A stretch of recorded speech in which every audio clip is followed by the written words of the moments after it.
Muy bien, pues muchísimas gracias por estar hoy aquí en este webinario tan interesante llamado Quitándole leña al fuego hacia la normalización del tabú léxico en el aula de L. Ahora vamos a desentrañar qué significa esto, pero quería darle las gracias primero a Eva por estar hoy aquí, Eva González Melón, que si alguien no la conoce, viene, o, bueno, no viene porque está allí en la Universidad Católica de Lovaina, como veis en las diapositivas.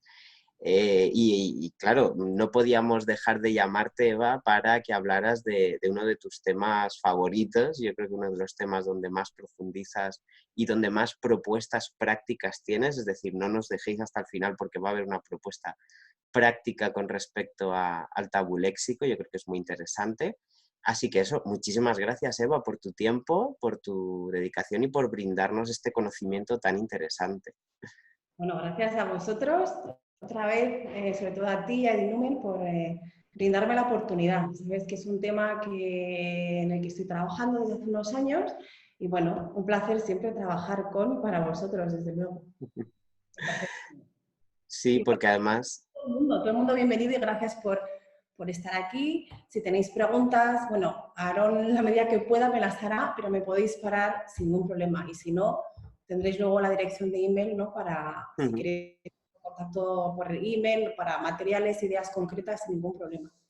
eso es, os vamos a pasar estas diapositivas, os vamos a pasar el correo de Eva y os vamos a pasar un certificado de asistencia. Así que son estas cosas que suelen preguntarme, ¿no? Mucho cuando entramos en los foros. Vais a tener a vuestra disposición, si lo estáis viendo en directo, tanto las diapositivas como el correo de Eva. Por si no la conocéis, a Eva es doctora en Lingüística Española por la Universidad de León. Ya digo, actualmente está en la Facultad de Letras de la Universidad Católica de Lovaina y está en el Departamento de Lingüística Aplicada. Concretamente es tutora de prácticas del Máster Educativo de Español como Lengua Extranjera. Por lo tanto, tiene muchísimo conocimiento tanto teórico como práctico, porque también es profesora allí de asignaturas como enseñanza oral y escrita, comunicación interna, y además es profesora en EIDL, en nuestro experto internacional en docencia especializada en L, con la Universidad de Salamanca y Edinumen, donde uno de los temas que habla, aparte de cómo hacer que nuestros estudiantes sean hablantes interculturales, vamos indagando sobre ello, también habla del tabú léxico, es uno de sus temas, ¿no? donde se trabaja, y la pragmática intercultural. Entonces, dentro de estos ámbitos, de estas patas, vamos a ir dándole forma a esto. Así que, Eva, si quieres, comienzo con las preguntas, que soy muy preguntón. Vamos a empezar por la primera. Por el título, ¿no? El título es muy interesante y sí que me gustaría que lo desmenuzaras para ubicarnos. En primer lugar, ¿qué es el tabú léxico? Por si alguien no lo conoce o sabe lo que son las dos partes, pero no cómo se relacionan. Y en qué puede servir al estudiante de L. Y también, pues, en qué marco teórico-lingüístico estaríamos moviéndonos. Vale, pues vamos a empezar por el principio, ¿vale? Bueno, vais a ver diapositivas, repito, me paráis. Empezamos con el tabú léxico, ¿no? A ver, que no soy capaz de darle ahora, ¿vale? Una aclaración que me gustaría haceros es que es preferible hablar de tabú lingüístico en vez de tabú léxico. La razón principal es que, como dice mi amiga y colega, gran colega Andrea Pizarro Pedraza, que es la que realmente es muy tabuista y sociolingüista, experta en el tema, el tabú pues surge por básicamente cómo hablan las personas y se puede explicar en otros niveles de la lengua, no solamente en nivel léxico, ¿no? Entonces, por tanto, hablar de tabú lingüístico es mucho más apropiado porque también nos moveríamos en otros niveles de la lengua como el fonético o el pragmático, por ejemplo. Es que decir que el tabú lingüístico opera en diferentes niveles de la lengua. Por tanto, mejor hablar de tabú lingüístico en general. Es importante distinguir cuando hablamos del tabú léxico en dos tipos de tabúes que decimos, ¿no? El tabú referencial y el tabú no referencial. Por un lado tenemos el tabú referencial, que es aquel que hace referencia a algo, a un elemento del mundo, de nuestro mundo, y el no referencial, que es aquel que tiene que ver más, disculpad la entrada de emails y los sonidos, con la expresión de ciertos sentimientos o emociones, ¿no?, que tenemos.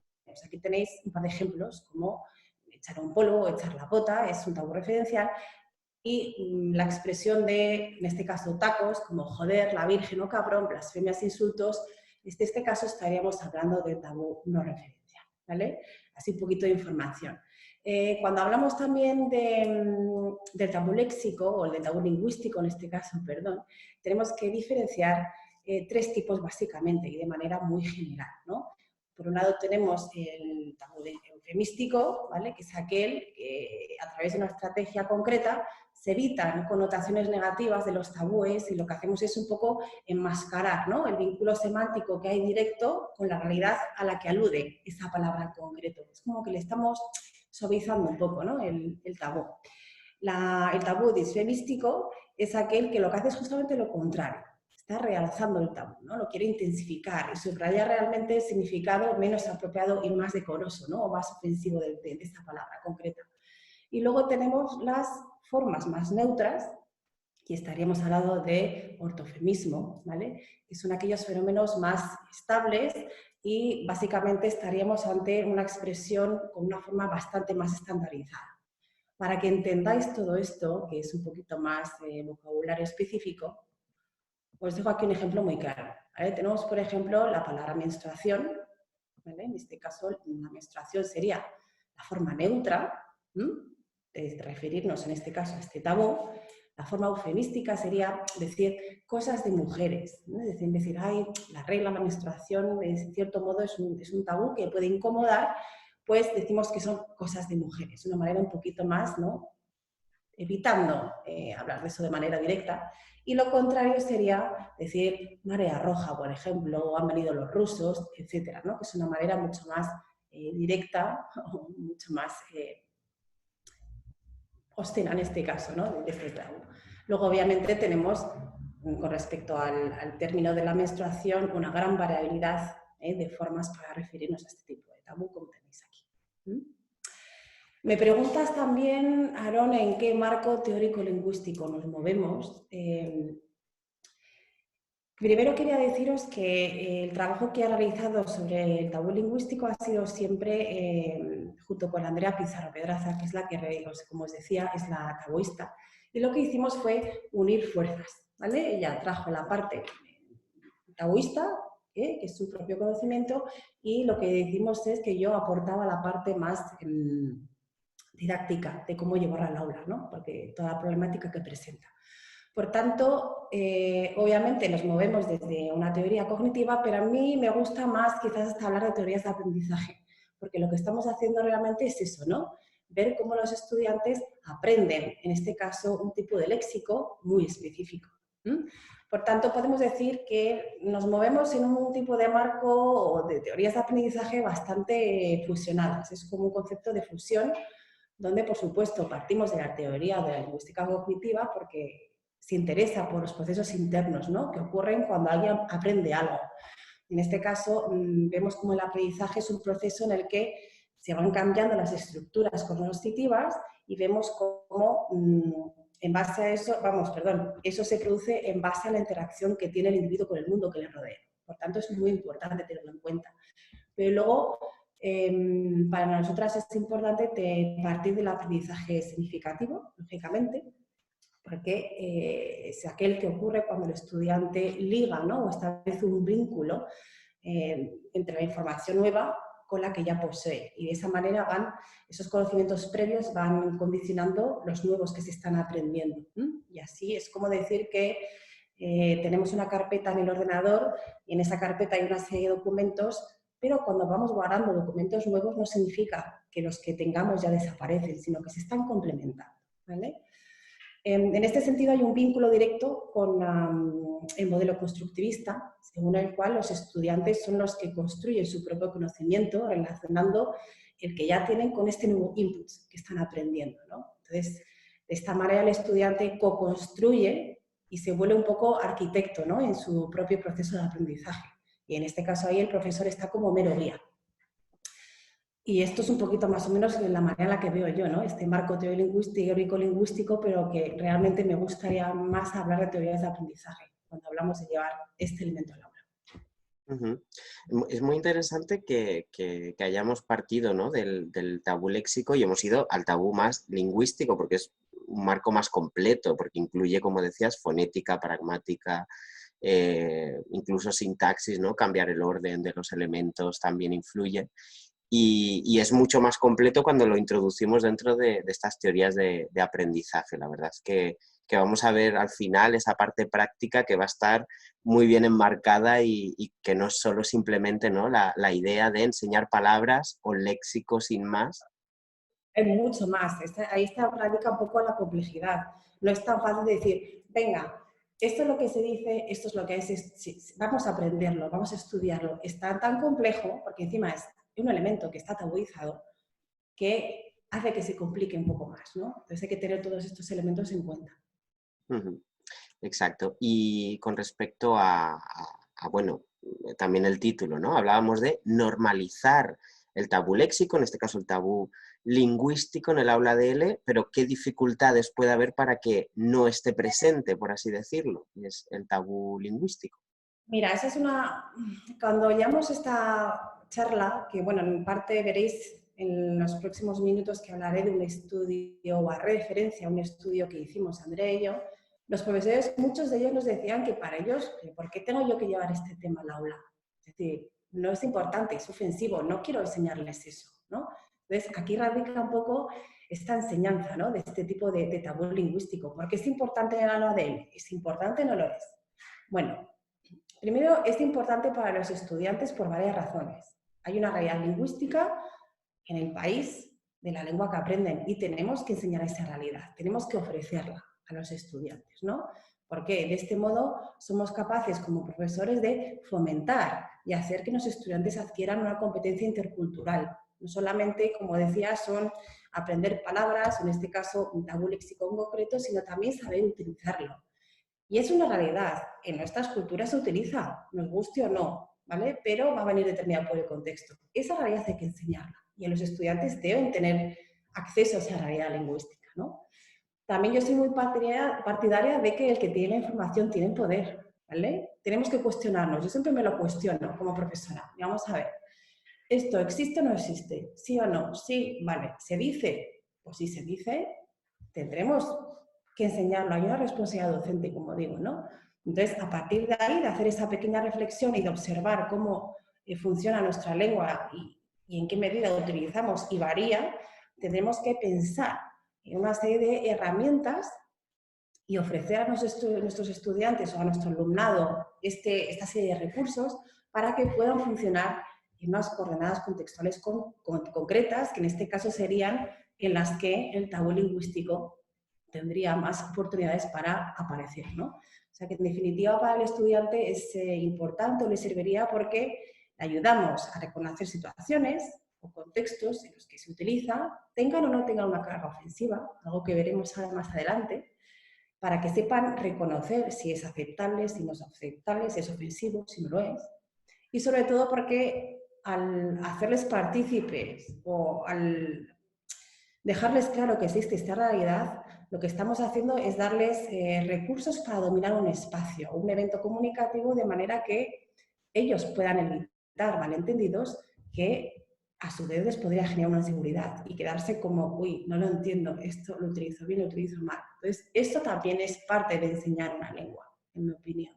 ¿Vale? Evitar que nuestros estudiantes se vean en situaciones en las que por falta de desconocimiento de información se generen malentendidos comunicativos, inseguridades, etc. Estupendo. Y hablabas mucho de la parte de estudio empírico, ¿no?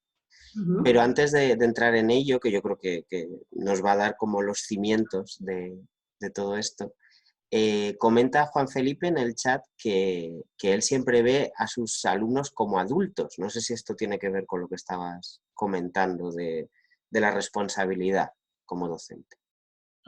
Bueno, primero, claro, el tabú en este caso, el léxico, ¿no? Este tipo de léxico especializado, es como un arma de doble filo. Si das clase, si tu grupo, tu público son estudiantes de secundaria, es atractivo para ellos, es muy sexy, ¿vale? Porque sí, les va a interesar, les hace gracia, están en contacto con las series de televisión, que son muy populares, lo van a ver ahí.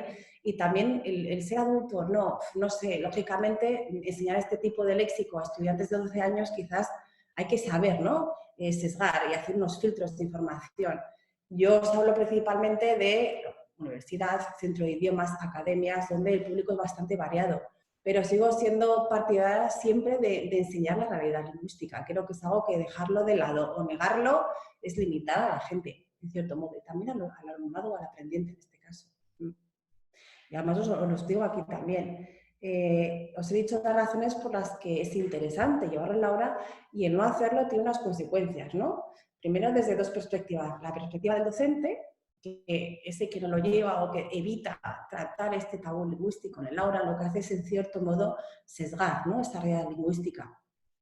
Lo que hay que pararse a pensar es que hay muchísimos contextos y muchísimas situaciones en las que el tabú lingüístico, o en este caso el léxico en concreto de carácter tabú, se utiliza con intenciones comunicativas que no son ofensivas. ¿Por qué? Porque en este caso desarrollan una serie de funciones pragmáticas diferentes a las que estamos acostumbrados. Hay un vínculo innegable que hay que separar.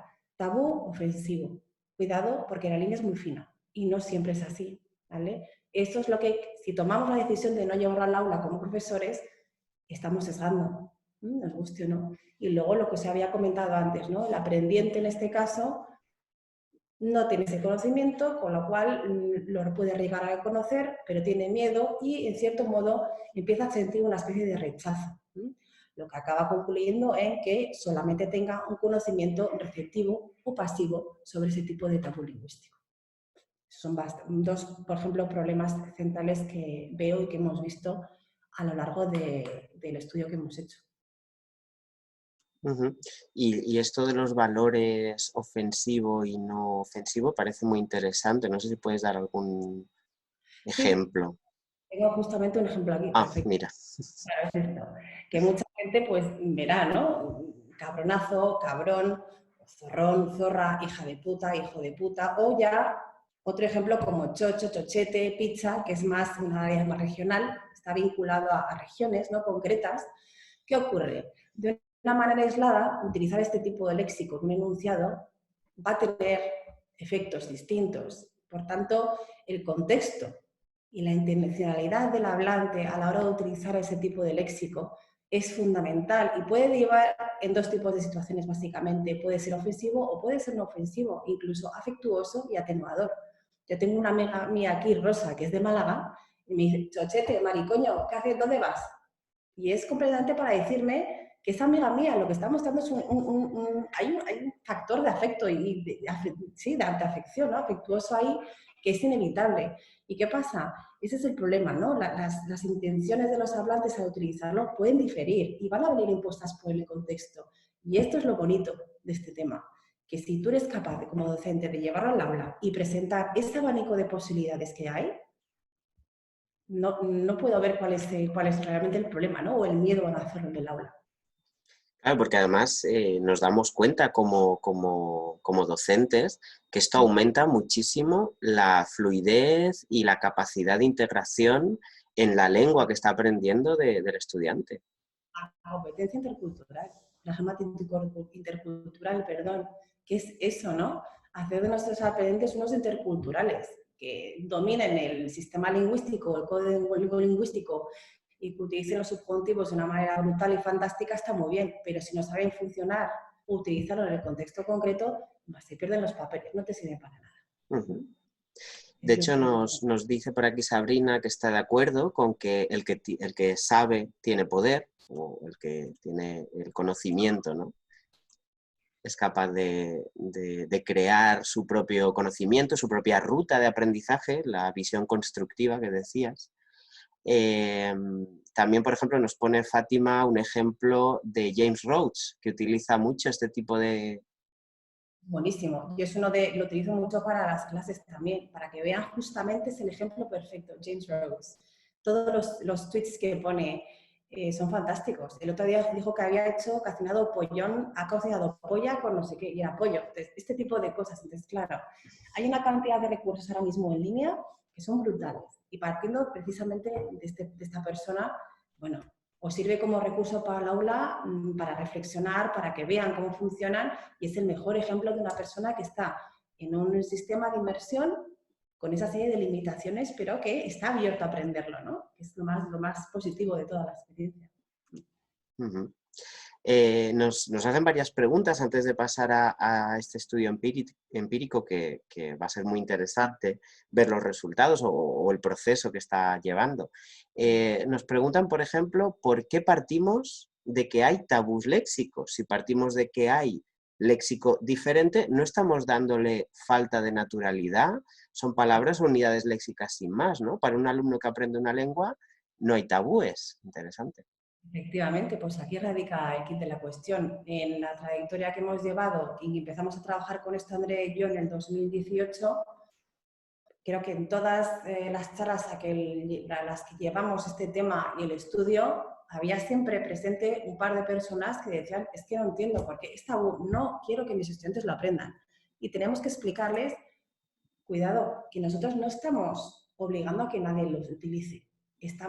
Lo que nosotras queremos enfatizar es que hay que mostrar que esto es una realidad y que existe. Nunca fomentar su uso, eso es una elección personal, pero sí que se sepa utilizar en el contexto adecuado.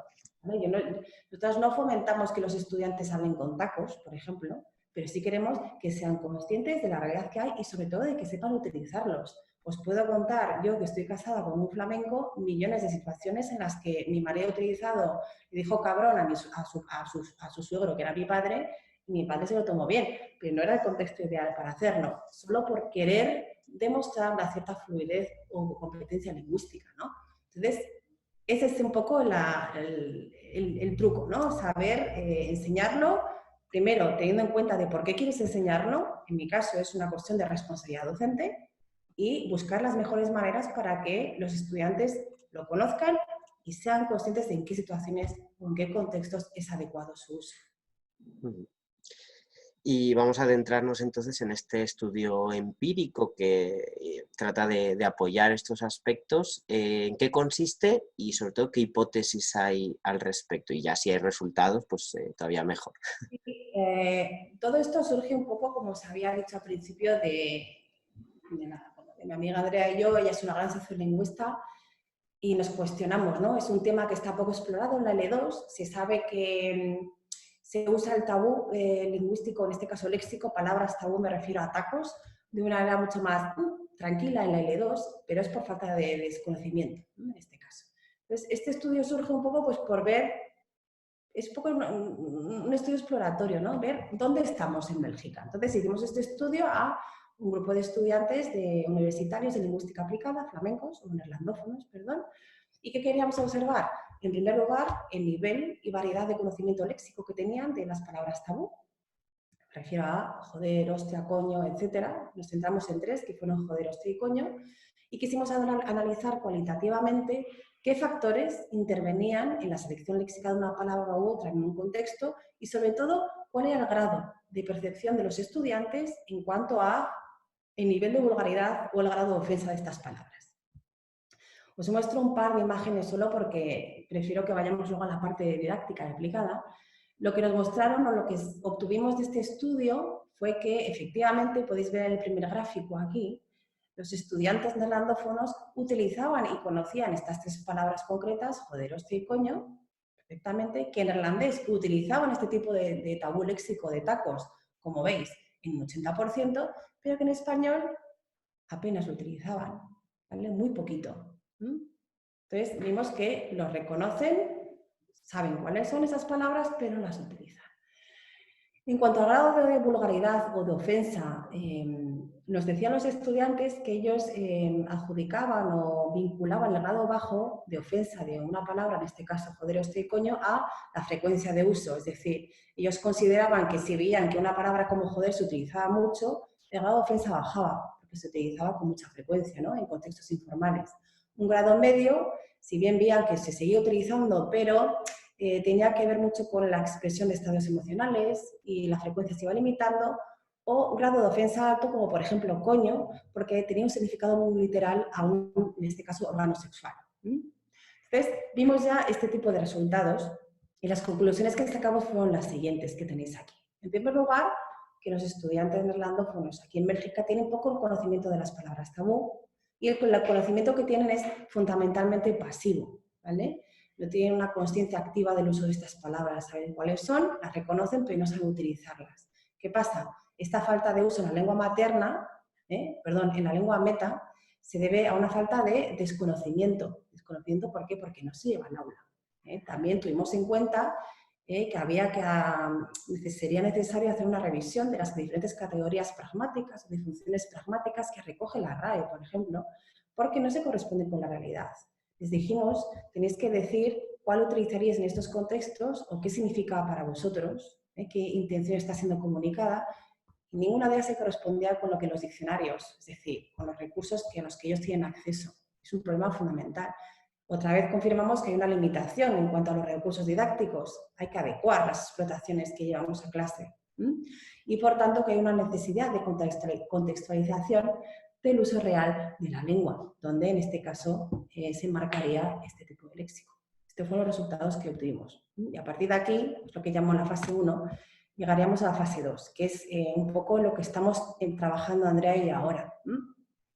Vimos que pasaba esto y nos preguntamos, bueno, vamos a ver, pero entonces, ¿cuál es la solución? ¿Cómo somos capaces de fomentar, o por lo menos de que nuestros estudiantes reconozcan y tengan menos miedo a utilizar este tipo de léxico, porque realmente es una parte importante de nuestra realidad lingüística? ¿Qué hacemos?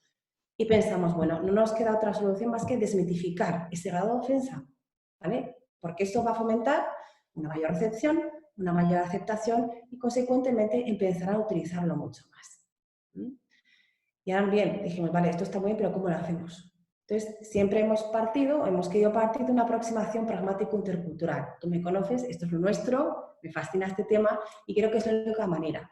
¿Por qué? Porque el punto de partida tiene que ser la propia realidad del estudiante. A partir de ahí, y teniendo en cuenta una serie de factores extralingüísticos y lo paralingüístico, vamos a conseguir desmitificar el grado de ofensa de este tipo de tabú. Y es donde empezaría ahora la segunda fase de nuestro estudio empírico. Es súper interesante porque... ¿Perdón, Eva? Si quieres, tengo un poquito más de información, pero no sé si nos estamos excediendo en el tiempo y a la gente le interesaría ir a la parte más... Sí, sí, no, o sea, yo creo que es para contextualizar esta parte está muy bien porque nos da la idea de hacia dónde vamos, ¿no? De, bien, estamos hablando de léxico, estamos hablando de lingüística en general, de hecho, uno de los comentarios es, por ejemplo, ¿no?, que los alumnos les están mandando memes y viñetas un poquito ofensivas, pero normalmente las usan en su cultura, ¿no? Entonces... Dice claro, que excede más allá del léxico, que ya es multimodal. Completamente de acuerdo. Entonces, todo esto no solo se trata de palabras, no solo se trata de unidades o de combinación léxica, sino que estamos en el ámbito de la pragmática, de la cultura y la intercultura, de lo multimodal.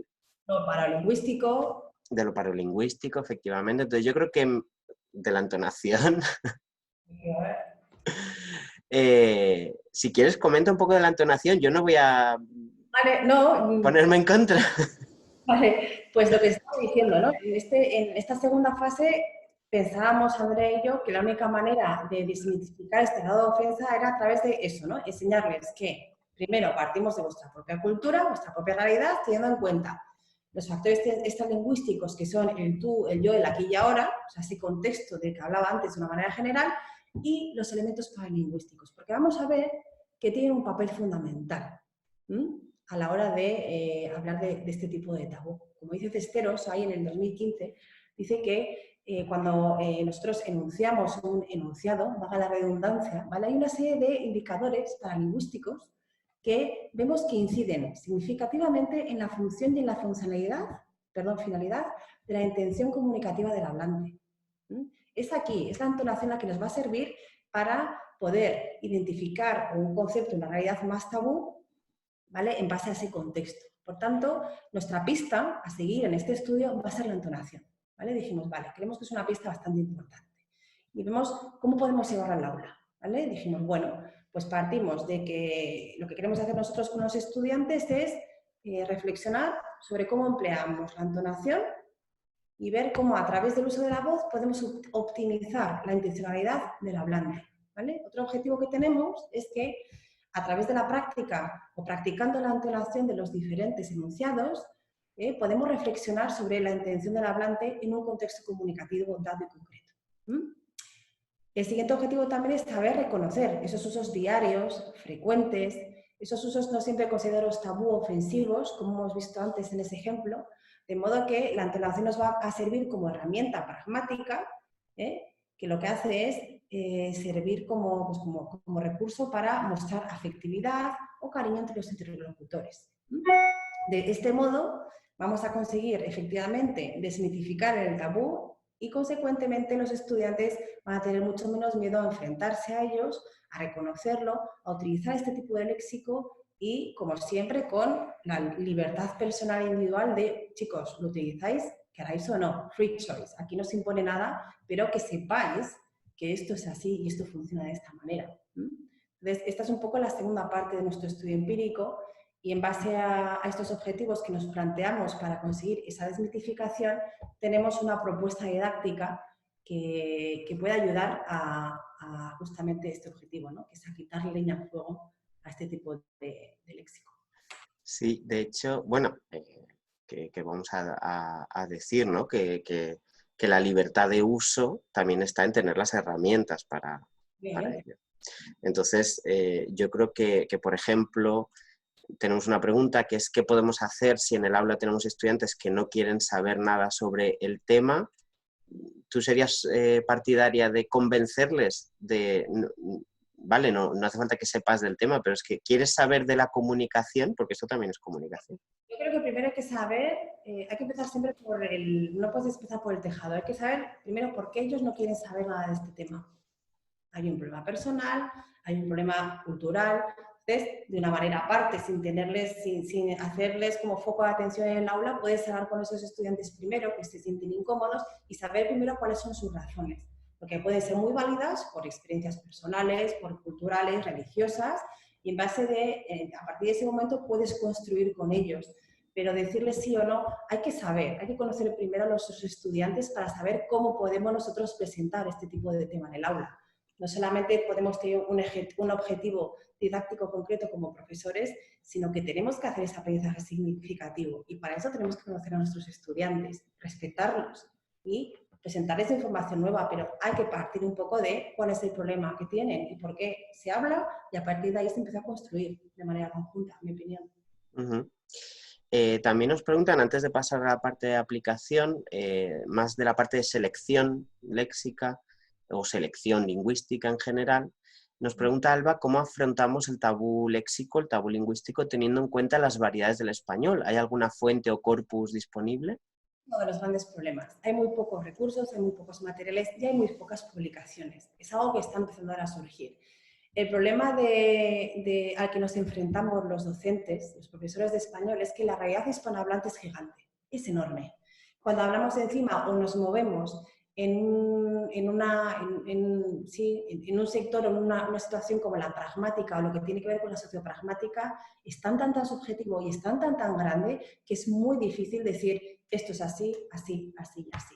Uno de los problemas que se plantean a la hora de enseñar pragmática es que ¿cuáles son las normas pragmáticas que existen? Las adecuadas. Depende. En España son unas, en México son otras, en Argentina son otras. Ese es uno de los problemas. Y hay muy pocos estudios que, por cierto, es otra de las cosas que tendremos en cuenta para el futuro, empezar a acotar o recoger muestras, ¿vale?, de lo que significaría esto en un mundo hispanohablante, pero es que es muy extenso. hay dos problemas. La extensión del mundo hispanohablante y segundo, hablar de pragmática es muy, ¿cómo se dice en español? Slippery slope, ¿vale? Es muy poco factible, no lo puedes, es muy subjetivo y es muy difícil muy poco tangible, muy difícil Muy líquido, ¿no? efectivamente, de clasificar. Es uno de los impedimentos a la hora de enseñar componentes de naturaleza pragmática y de llevarlos al aula. En realidad te iba a preguntar un poco por aquí, ¿qué aspectos crees que debemos atender, por lo menos para intentar, aunque sea complicado, integrar mejor este tabú lingüístico? Y si podrías darnos, pues eso, alguna aplicación práctica, que ya nos has adelantado que alguna propuesta tienes. Aquí viene, lo digo ya. Bueno, os voy a presentar ahora una secuenciación didáctica que se encaja en un modelo concreto. Antes de empezar, me gustaría deciros que a la hora de trabajar con componentes de la naturaleza pragmática o sociopragmática, tenemos que tener en cuenta que es difícil. Es difícil porque no puedes decir esto es lo que hay, ¿vale? Hay que partir de un modelo o de una herramienta que yo os aconsejo, que he elaborado, porque veo que simplifica el aprendizaje de este tipo de normas, ya que son muy diferentes a las de los estudiantes si tus estudiantes son extranjeros, lógicamente, ¿vale? Por tanto, antes de empezar o de presentaros esta propuesta de aplicabilidad en el aula, me gustaría hablaros de dónde se encaja, en qué marco encajo este tipo de actividades, básicamente, ¿vale? Y os hablo de mi herramienta Rica, y es un modelo o es una herramienta, no quiero hablar de modelos, me parece muy, ¿vale?, demasiado exagerado, se basa mucho o está inspirado sobre todo en la taxonomía de Bloom, porque lo vais a ver ahora cómo funciona. Pero básicamente es una herramienta que tiene unos objetivos que nos va a permitir integrar cualquier tipo de componente pragmático en el aula. Nos va a ayudar a que los estudiantes puedan crecer con nosotros en ese aprendizaje. ¿Por qué? Porque sigue una serie o cumple una serie de objetivos. El primero, que es aumentar la conciencia pragmática del estudiante en el aula, es decir, chicos, hay que ser conscientes de esto. Les vamos a hacer reflexionar sobre eso. Van a aprender a descodificar, a comprender aspectos de la naturaleza sociopragmática, en este caso del español, que no tienen que ser similares o iguales a los suyos. Por tanto, se disminuirá el número de interferencias pragmáticas. Vamos a intentar motivar a los estudiantes para que descubran, para que desarrollen una identidad propia intercultural y para que, sobre todo, integren y normalicen, ¿no?, en este caso, el tabú lingüístico desde un punto de vista didáctico en la práctica docente. Les vamos a enseñar a través del RICA y de esta herramienta a gestionar este tipo de tabú lingüístico de manera realista, procesual y contextualizada, ¿vale? De modo que ellos puedan trabajar con usos reales de la lengua, los cuales están dotados de autenticidad. Ahora bien, esta herramienta funciona muy bien en un marco concreto de enseñanza, que es el aula invertida o de flipped classroom o la enseñanza inversa. Les voy a explicar por qué, ¿vale? Esta herramienta se llama RICAI porque, como veis, cada una de las diferentes 5 fases tiene una inicial que juntos componen el nombre de la herramienta. Esta herramienta, destinada principalmente a la enseñanza de este tipo de componentes pragmáticos, lo que permite es enseñar normas pragmáticas en forma de proceso. Los estudiantes van a pasar por 5 etapas en las que, idealmente, al final de ellas, van a ser capaces de adquirir, implementar esa norma pragmática nueva para ellos. ¿Cómo? Empezamos por una fase de reconocimiento.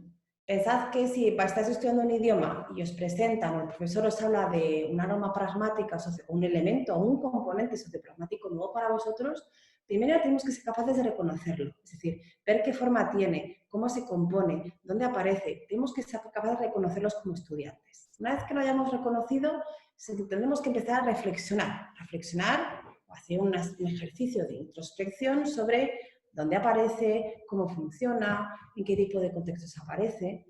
Una vez hecha esa reflexión, podemos empezar a comprender esa norma pragmática porque ya la podemos reconocer y hemos reflexionado sobre su funcionamiento, dónde aparece, qué características tiene.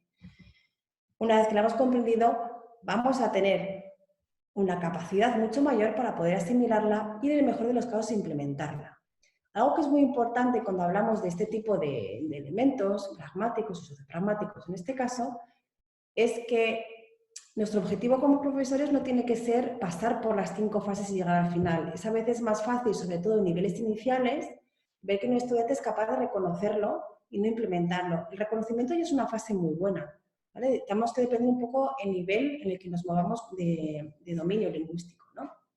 Obviamente la implementación es el mejor de los casos, pero a veces solamente con un mero reconocimiento de esa forma o de esa norma va a evitar esos malentendidos comunicativos o esas situaciones incómodas para los estudiantes. Ya es un paso que se ha logrado, ¿vale? Por lo tanto, cada una de las 5 fases se ven como un modelo completo, una herramienta completa, pero no tenemos que llegar siempre al final. Dependerá de los objetivos que nos hayamos marcado como docentes y del nivel, en este caso, de nuestros estudiantes. Ahora bien, todo esto está muy bien, pero ¿cómo se traduce esto al aula? Os dejo aquí una pequeña... son actividades, básicamente, en el marco del aula invertida. Imagino que lo conocéis muchos de vosotros. Se implementa mucho en la enseñanza de lenguas y en otro tipo de enseñanza.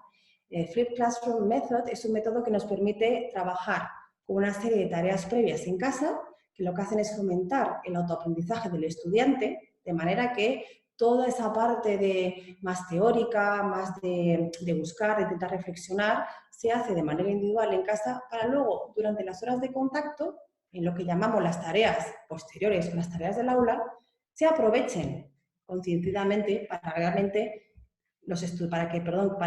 los estudiantes trabajen de manera conjunta y pongan en marcha otra serie de estrategias, como la negociación o la colaboración, ¿vale? Esto es un poquito el marco de la aula invertida.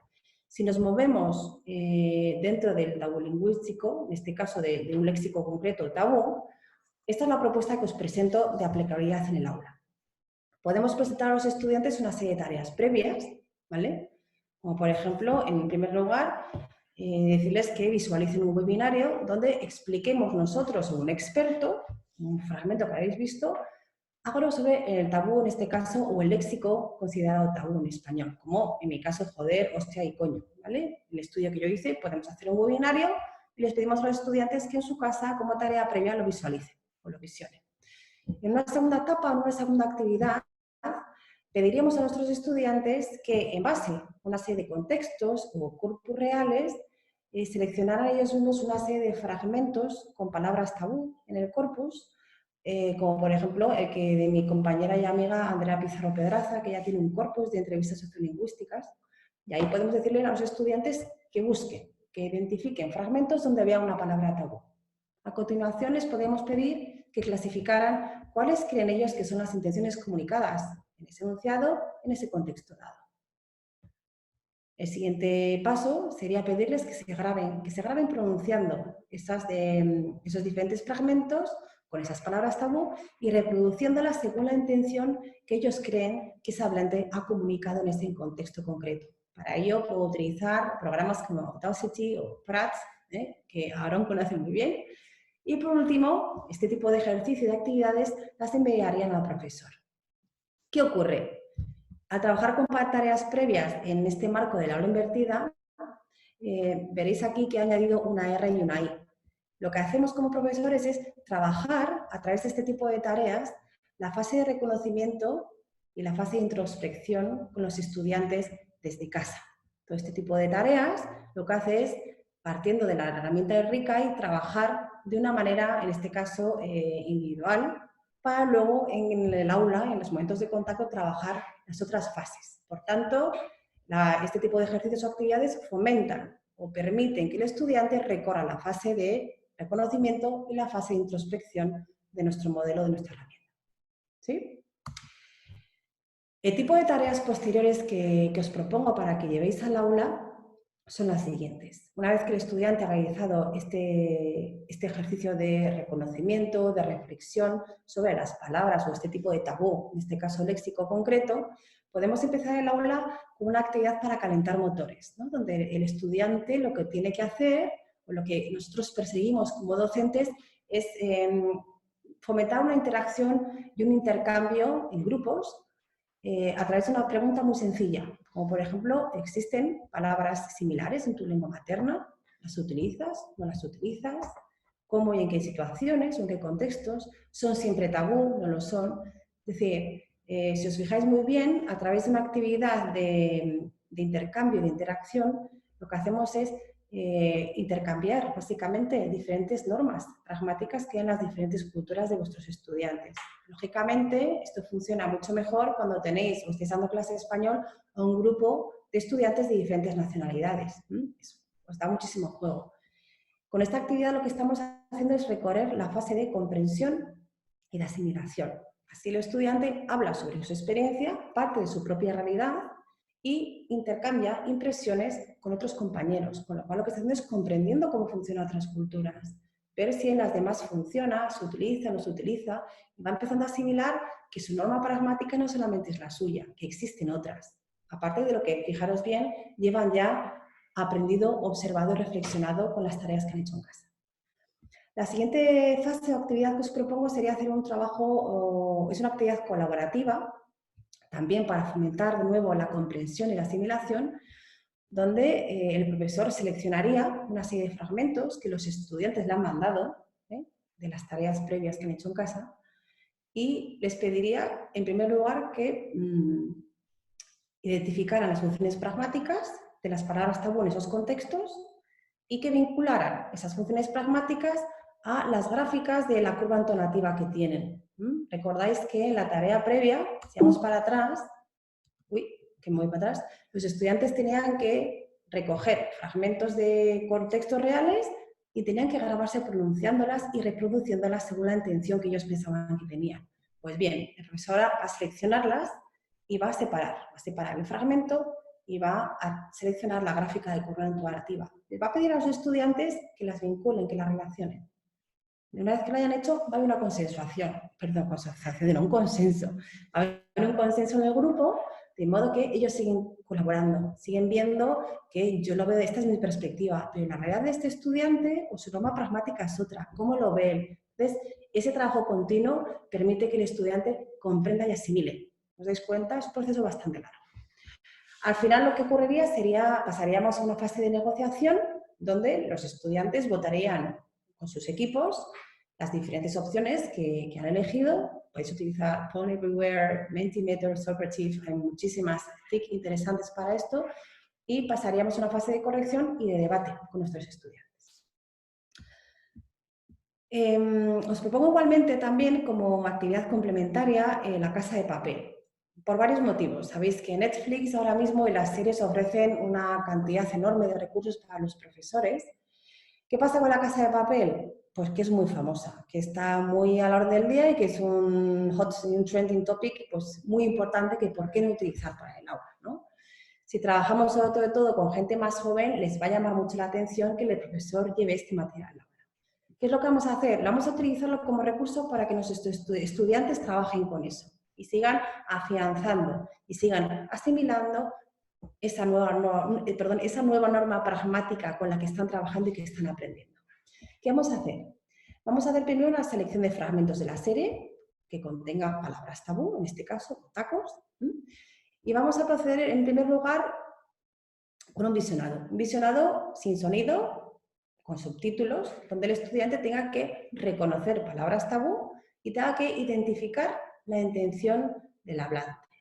Les preguntaríamos, ¿qué opinan? ¿Qué opinan ellos sobre la función pragmática o la intencionalidad que cumplen esas palabras en ese contexto? ¿Y en qué se basan? Porque fijaros bien que en este primer visionado no tienen el sonido. Se van a basar en gestos, ¿vale? En comunicación no verbal, contextos, lo que están viendo. Haríamos a continuación un segundo visionado donde sí incluiríamos el audio, lo activaríamos y les pediríamos lo mismo, que clasificaran la función pragmática de ese elemento, de esa palabra tabú y que tuvieran en cuenta, en este caso, la entonación como elemento clave y en este caso herramienta pragmática diferenciadora. En el segundo visionado lo que vamos a hacer es contrastar con el primero y hacer una apuesta en común y comprobar si efectivamente que lo que nosotros percibimos solamente de una manera visual se corresponde con la función pragmática en este caso, o como la función o la herramienta, la entonación que sirve como herramienta pragmática para realmente clarificar la intención o la función pragmática que cumple esa palabra tabú en este contexto dado, ¿vale? Por último lugar, lo que podríamos hacer es una improvisación para llegar a la fase de implementación que os decía, la herramienta de Ricard. cogemos o podemos seleccionar nosotros de antemano una serie de contextos dados y los estudiantes tienen que levantarse y tienen que reaccionar usando una de las expresiones que han aprendido en clase. Van caminando de pie y de repente se encuentran con un estudiante que les muestra un contexto. Los demás mientras observan, recogen y se vuelve a hacer de nuevo una puesta en común, una retroalimentación para finalizar ya la actividad que hemos llevado al aula. Pero bueno, creo que este tipo de tareas os puede ayudar a ver primero cómo funciona una herramienta como Rikai, que está perfectamente diseñada para enseñar este tipo de componentes pragmáticos y encajarla en el tema del tabú lingüístico, en este caso de palabras o léxico tabú específico, ¿no? Que es lo que estamos viendo hoy. Me gusta muchísimo, Eva, además porque es muy global, ¿no? Trata el tema desde perspectivas muy diferentes, desde la visión del estudiante, ¿no? Que construye su propio aprendizaje, además de que implementa, ¿no? Flip Classroom, que en algunos casos como los actuales, pues tiene que ser totalmente en línea, ¿no? Hay que buscárselas para ver. Justamente, es perfecto para hacerlo en línea últimamente. Sí. Cierto, cierto. Y bueno, quien quiera saber más, en realidad todo esto lo comentas también y das muchos ejemplos de incluso cómo trabajarlo en niveles iniciales en EIDL. Por si alguien, vamos, quiere profundizar mucho más en el curso de docente intercultural, yo creo que cuadra muy bien con este sistema, ¿no? De cómo llevar a los alumnos a ser hablantes interculturales.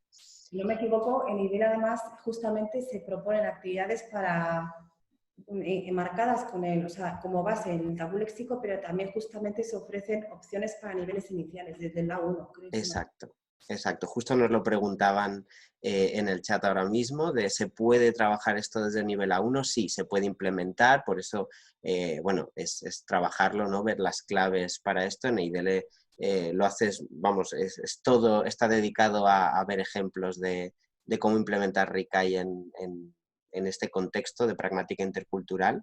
Lo que sí que he visto son algunas preguntas de personas que a lo mejor no están del todo convencidas de cómo trabajarlo o de por qué trabajar específicamente desde ese punto de vista tan, decir, bueno, vamos a trabajar hoy o vamos a poner el foco en el tabú lingüístico. Yo, vamos, voy a ver cómo lo veo desde mi punto de vista y si me das la razón o no, Eva.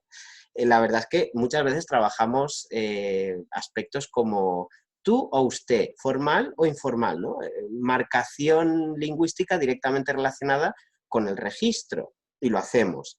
Y es algo que no está mal porque es un registro más de la lengua. Pero también hay comentarios, por ejemplo, de que nosotros tenemos más tabús que los estudiantes. Pero esto yo creo que está muy relacionado más con el aprendizaje a niños o con la enseñanza a niños que vienen desprejuiciados, ¿no? Y es la sociedad la que les introduce pues esta diferenciación, pero los adultos tienen en sus propias lenguas, sus propias culturas, el concepto de tabú, el concepto de esto se tiene que decir aquí y aquí, ¿no?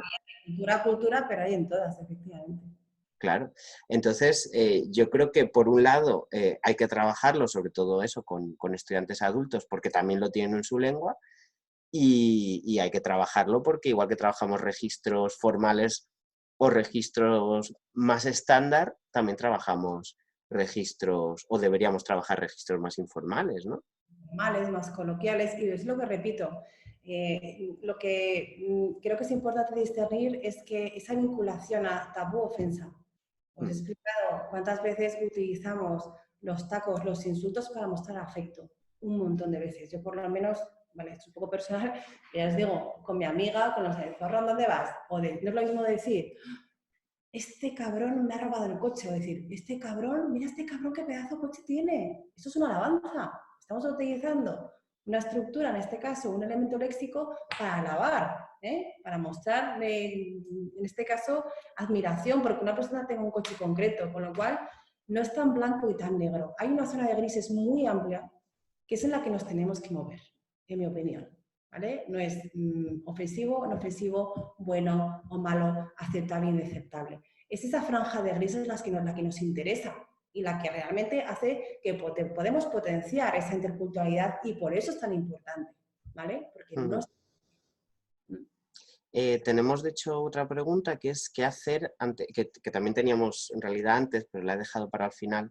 ¿Qué hacer ante las protestas de los padres, por ejemplo? Si, estamos hablando de adolescentes, ¿no? Porque con niños es más difícil trabajarlo, pero con adolescentes sí. Yo entiendo que es complicado, aparte de que tenemos un currículum, hay unos planes de estudio que hay que seguir, no tenemos el tiempo, hay que, bueno, lógicamente, valorar el tiempo de que dispones, quizás informar a los padres de, mira, vamos a trabajar esto de una manera, repito, hay que ajustarse un poquito al público, no es lo mismo trabajar con niños de 13 años que con niños de 18, ¿vale? Porque no es lo mismo, entonces siempre hay que hacer una valoración inicial, puestas en común, incluso comunicar. La comunicación es esencial a nivel laboral, personal, de todo tipo. Vamos a hablar de ese tema, ¿qué os parece? Y si encima podemos dotarlo o enmarcarlo en con un propósito didáctico concreto, siempre va a estar avalado. Pero repito que no es tan fácil, lógicamente, enseñar este tipo de léxico a niños pequeños. Estaría fuera de lugar, lógicamente. Y de hecho también nos dicen, en 2 ocasiones nos preguntan o comentan, es un comentario pero que me parece muy acertado. A veces aprenden las palabras, pero como pasa con las expresiones, cuando quieren usar las palabras tabú, a veces las usan en momentos no apropiados o con entonaciones que transforman el significado de la palabra tabú, por lo que dicen algo diferente de lo que piensan o quieren expresar. Aquí, justamente, esto es lo más importante de todo. Que exista o no exista, obviamente existe, pero nosotros como profesores, es lo que os decía antes, no es que queramos enseñarlas, es que tenemos que enseñarles cómo utilizarlas. Esta es la clave fundamental, ¿vale? Y por eso el tabú tiene una complejidad añadida. Existe, pero mi papel no es decirles, chicos, en España se dicen tacos. No, a mí eso no me sirve para nada y a ellos tampoco. Lo que les va a servir es explicarles en qué contextos los van a escuchar, en qué contextos, con cuáles se van a encontrar y cómo pueden reaccionar, cómo pueden utilizarlos, cómo pueden identificarlos, etc. Ese es ejercicio de existen, pero yo te voy a dar recursos y herramientas para que sepas utilizarlos de manera correcta. No vale solamente que los reconozcas de manera pasiva. Este conocimiento que os decía yo, pasivo, puramente receptivo, no vale. Lo que tenemos que conseguir es que los estudiantes sepan y tengan o adquieran un conocimiento productivo, ¿vale? Activo de ese tipo de léxico. Estupendo, Eva. Pues nos quedamos sin tiempo, pero no sé si quieres dejar tu correo electrónico por aquí. Lo tenéis ahí, cualquier pregunta, cualquier comentario, sugerencias, bienvenida. Yo estoy encantada de hablar de este tema, como sabéis. Hay muchísimos materiales con los que estamos trabajando y que Aarón tiene disponibles, como sabéis, a través de IDELE, pero bueno, ha sido un placer estar con vosotros y encantada de escuchar vuestras opiniones, comentarios o preguntas. Sí, nos dan las gracias, que se tienen que ir ya a dar clase, por supuesto, así que dejamos el correo de Eva, le damos las gracias. Muchísimas gracias, Eva, por tu tiempo, por tu aplicación y por darnos las bases para saber por dónde ir, por dónde tirar. Así que nada, para cualquier cosa, su correo o el mío o el que haga falta. Perfecto. Muchas gracias. Gracias, Hasta chicos. luego. Chao, chao.